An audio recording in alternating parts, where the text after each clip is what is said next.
everyone. Why did I say everyone? No one's ever gonna see these videos. Anyway, my roommates aren't here and I'm really bored. So I'm gonna do another book review. And today we are looking at this lovely book, These Violent Delights by Chloe Gong. And let's see, I finished this a couple weeks ago. I still can't decide if I liked it. Now, I really liked the story. I thought the story was really interesting. I generally liked the characters, and I didn't have any real problem with the characters. I think this book was just so on the nose. It kind of took me out of it at some point. So, let's discuss. So, These Violent Delights is a parody, not a parody. These Violent Delights is a retelling of the classic Romeo and Juliet story by Shakespeare, redone into 1920s era Shanghai, between two gangs. And our two main characters are Juliet Kai and Roma Montagov. And this is what kind of took me out of the story, is that, like I said, everything is so on the nose. The main character's name is literally Juliet, and the other main character's name is Roma. So there's really no getting around that this is a retelling. Not that that's a bad thing. I just wonder why the names aren't a little more original.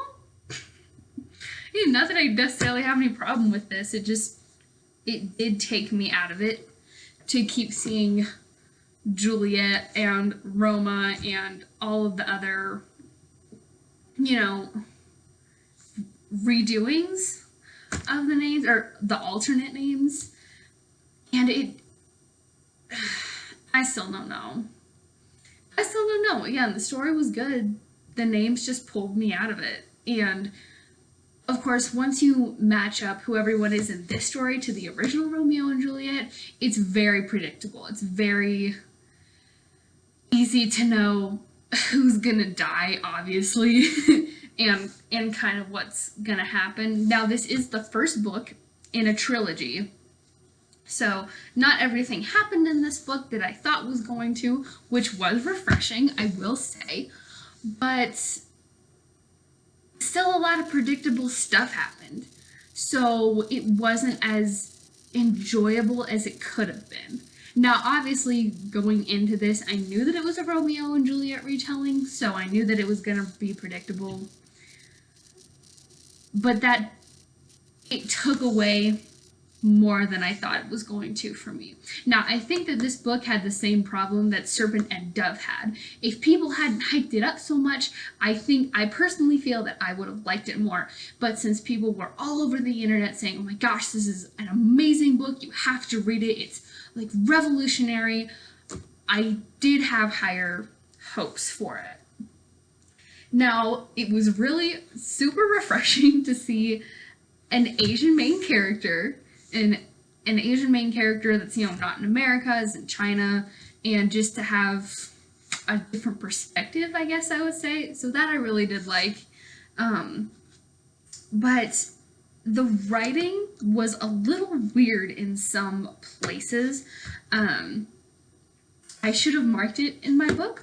I didn't, but there were a couple places where the POV of the characters changed within a sentence, and it's hard to decipher who is talking. It kind of gave me whiplash in some places, because there was one chapter I specifically remember where it was Juliet talking, and they went into, where were they? They were trying to find, the main,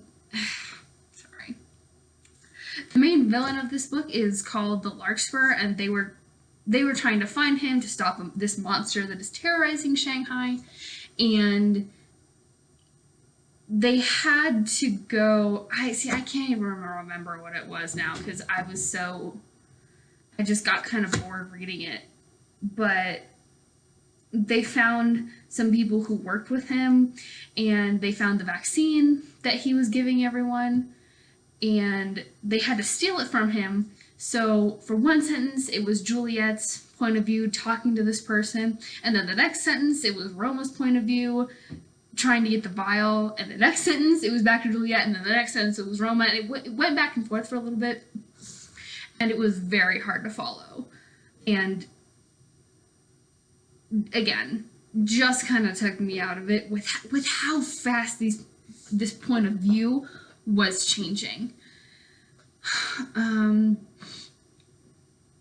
But overall, I liked it.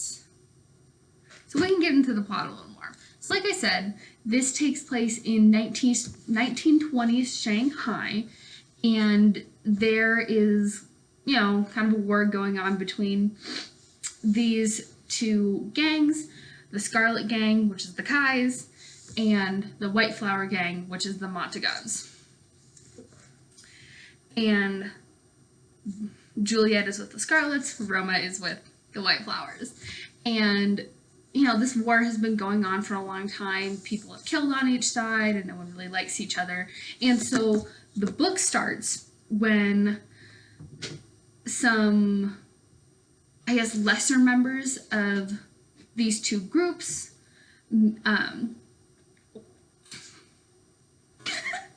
some lesser members of these two groups find each other by the Hongpao River. I hope I'm saying that correctly. And, they decide to start duking it out. And then this monster just comes out of nowhere. And they see it, and it goes back into the river. And then all of a sudden, these guys are just tearing their throats out. Their own throats. And one guy gets away, runs to a club that is owned by the Scarlet Gang, and finds Juliet and is about to tell her what happened when he rips out his throat. And so that's when all these rumors start going around the city that there's this monster and it's going to hunt everyone. And this is when Juliet has just come back from America, where she's been studying abroad, and she hasn't been around a lot, so some of the people in the Scarlet Gang don't really see her as their next leader. They're more focused on her cousin Tyler, who of course is a stand-in for Tybalt. And so she's kind of going at it with her parents and going at it with the other people who are in the Scarlet Gang, and through this she gets more intel about the monster, and Roma keeps coming in, and see, I can't even remember what happened.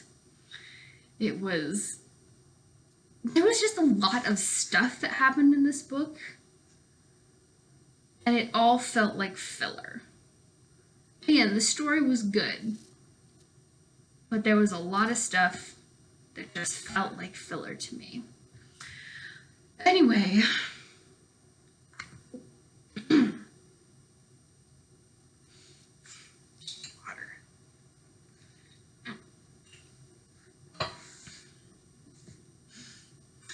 Anyway, once more people start getting affected by the monster, this person that goes by the Larkspur comes in and it's like, hey, I've got a vaccine for people who want it. And the kick here is that it's not any of the gangsters who are getting this vaccine, it's just the common people of Shanghai, and this is supposed to be a way to turn the people of Shanghai against the gangsters.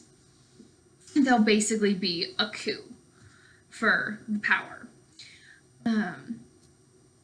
And after many things happen that, again, I'm not really sure how they fit into the story still.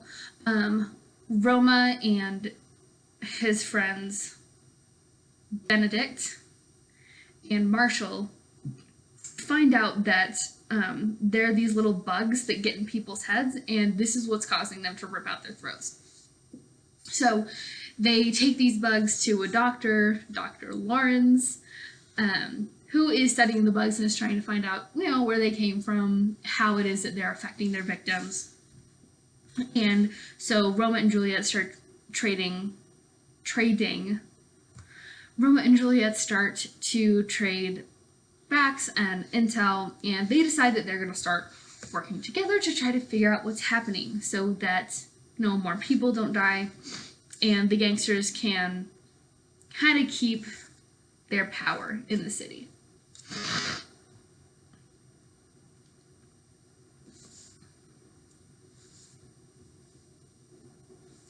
And of course, through this, and of course, this is where the love story starts to come in, and we find out that before Juliet went to America, they were lovers, and that Roma was responsible for the killing of many Scarlet Gang members right before she went to America, and this is where they really became enemies. So, getting to the end of the book, and I know that I've skipped over a lot of stuff, but they find the guy that was responsible for setting out the monster, and it was a guy who was like the leader of the Communist Party, and who again wanted power in the city, and so was using this monster as a way to incite fear in people. So they find him and they defeat the monster, but then, of course, since this is a trilogy, it can't really be over. So there was this like one massive bug that they were supposed to kill, and then they try to go find it later, they can't find it, and then, you know what, let me back up. They defeat the monster, and then, of course, at the end, it comes to a brawl between Scarlets and the Montagues, and there's a little scuffle, and Juliet pretends to kill Marshall, but of course he's not actually dead because Dr. Lawrence, she stole a serum that puts you into a sleep-like death state. And so she pretends to kill Marshall so that Roma will start hating her again, which I still don't really get, but okay. So by the end of the book, they are back to enemies again, and again, this book was like whiplash to read.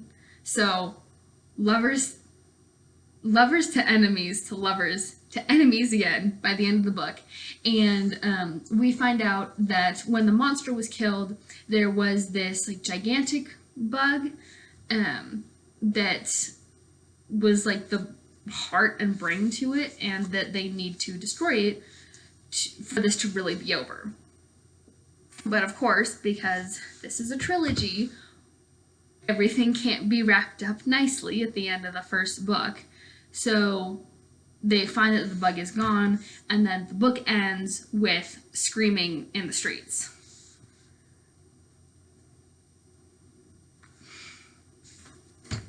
And I still don't know how I feel about that. Because honestly, I was happy to get to the end of the book, and I didn't really like the back to enemies again, because it just, I don't know, maybe I should reread the end, but it just didn't really make a lot of sense. I think it was just because Tyler was standing right there, so Juliet wanted to look like, oh, like, I'm this big bad person who's gonna run the Scarlet, so she was just trying to look good for him rather than, maybe doing what was right for her. I don't know.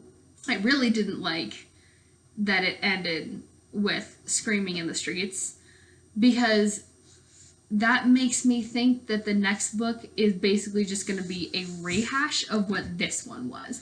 Not that that's a bad thing, and maybe some people would like that, but it doesn't, for me personally, it doesn't give me any motivation to read the next book. And with how on the nose this was. Some of the writing was kind of weird, and especially with the ending. I don't know that I am gonna read the next book, because again, by the end of it, I was just glad it was over, and I feel no motivation to read the next one. But good for Chloe Gong for putting something new on the market. Again, it was a refreshing read in that there wasn't just, you know, a completely white lead. Roma is Russian, but the female lead was not like a white girl. I did really like that. And again, good for Chloe Gong for getting her coin. And a lot of people really liked this book, and I can see why people liked it. I just wish people wouldn't hype it up so much. Not that they shouldn't. I just should stay off the internet.